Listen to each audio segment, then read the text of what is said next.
जातीय एनकाउंटर समेत कई बयान को लेकर अखिलेश यादव के खिलाफ बीजेपी नेता लामबंद हो गए हैं। परिवार मंत्री दयाशंकर सिंह एक बार फिर से अखिलेश यादव को निशाना साधते हुए नजर आए। दयाशंकर सिंह ने कई अहम मुद्दों पर बात की है। न्यूज स्टेट संवाददाता निखिल शर्मा से सुनिए। हमारे साथ परिवहन मंत्री उत्तर प्रदेश सरकार है और एक बहुत महत्वपूर्ण विषय पर इस समय चर्चा चल रही है। अखिलेश यादव लगातार आप पर हमला बोल रहे हैं मंगेश यादव था इसलिए आपने एनकाउंटर उसका करा दिया, ज्वेलरी तक बरामद नहीं कर पाए। देखिए, अपराधियों की कोई जाति नहीं होती है। अपराधी अपराधी होता है, चाहे वो किसी जाति का हो, किसी समाज का हो। यदि वो अपराध करता है तो उस पर कार्रवाई होती है। इतना इस बात को लेकर जो है माहौल क्यों बना रही समाजवादी पार्टी? क्योंकि समाजवादी पार्टी जाति की राजनीति करती है। उसकी पार्टी की स्थापना ही जाति के आधार पर हुई है, इसलिए ऐसा करती है। इसलिए नहीं करना चाहिए। अपराधी को जाति में नहीं बांधना चाहिए, अपराधी को अपराधी ही मानना चाहिए। अपर्णा यादव को लेकर खूब चर्चाएं हैं, लेकिन आपसे बातचीत भी हुई, शायद कोई नाराजगी तो नहीं? मतलब इस तरह की चर्चाएं चल रही इसलिए सवाल बनता है। नहीं, कोई सवाल नहीं।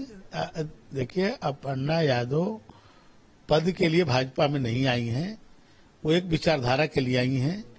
और वो तब से भारतीय जनता पार्टी की विचारधारा को प्रशंसा करती थी जब वो सत्ता भी थी समाजवादी पार्टी में, और सत्ता के शिखर के परिवार में रह करके भी माननीय मोदी जी और जोगी जी की वो तारीफ करती थी। वो एक नीतियों के आधार पर पार्टी में आई है, इसलिए पद के लिए ऐसी कोई बात नहीं।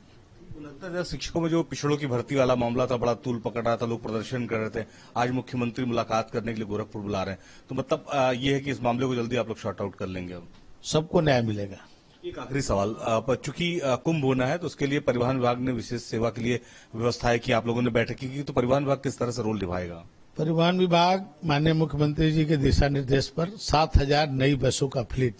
अब तक के इतिहास में परिवहन विभाग उत्तर प्रदेश ही नहीं, देश के किसी भी परिवहन सेवा में एक साथ 7,000 नई बसें उसके फ्लीट में आना एक ऐतिहासिक कदम है।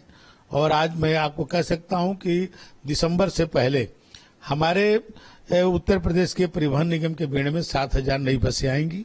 उसमें वोल्वो बसें भी होंगी, उसमें जनरथ बसें भी होंगी, उसमें छोटी बसें भी होंगी, बड़ी बसें भी होंगी। और प्रदेश के लोगों को और देश और दुनिया से आने वाले लोगों के लिए आवागमन में कोई दिक्कत न हो, इसलिए माननीय मुख्यमंत्री जी के निर्देश पर हम लोग उसकी व्यवस्था कर रहे हैं। प्रयाग के अंदर 11 हम लोग अस्थायी डिपो बनाने जा रहे हैं, जो हमारी डीजल बसें वहीं पर आकर के खड़ी हो जाएंगी और वहां से इलेक्ट्रिक और सीएनजी बसों से ही मेला क्षेत्र में लोगों को प्रवेश होगा। लखनऊ से वीडियो जर्नलिस्ट समीर गढ़की के साथ निखिल शर्मा, न्यूज स्टेट उत्तर प्रदेश। तो आगे बढ़ते हैं। यूपी के कई जिलों में जंगली जानवरों का आतंक देखने को मिल रहा है। इन सभी मुद्दों पर हमारे सहयोगी ने वन मंत्री से भी खास बातचीत की है, सुनवाएंगे।